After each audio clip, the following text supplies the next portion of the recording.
yanıyor yüreğim, gel kurtar beni.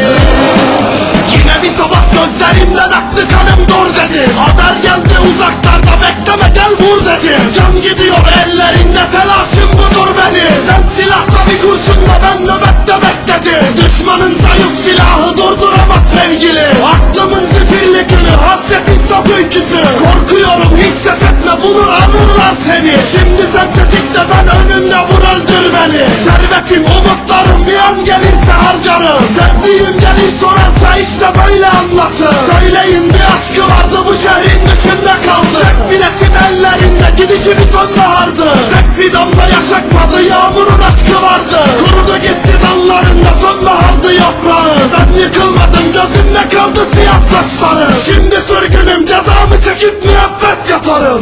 Kime gitsem aynı derde yanıyor.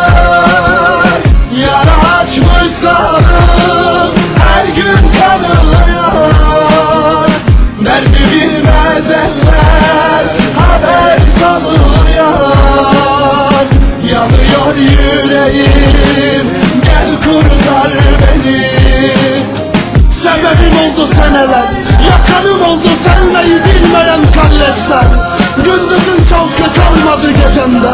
Adaletin şerefi şerefsizlerin elinde. Yaşamayı önümle tadan canların kalbi yerlerde. Şimdi haramsa bana gülmek, kaderde varsa yenilmek. Bırakıyorum sevdamı, unutsun, yere baksın verdiğim onca emek. Kime gitsem aynı derde yanıyor. Yara açmış sağlığım her gün kanıyor. Derdi bilmez eller haber salıyor. Yanıyor yüreğim, gel kurtar beni. Arsız bela sene 2012, biz her zaman buradayız.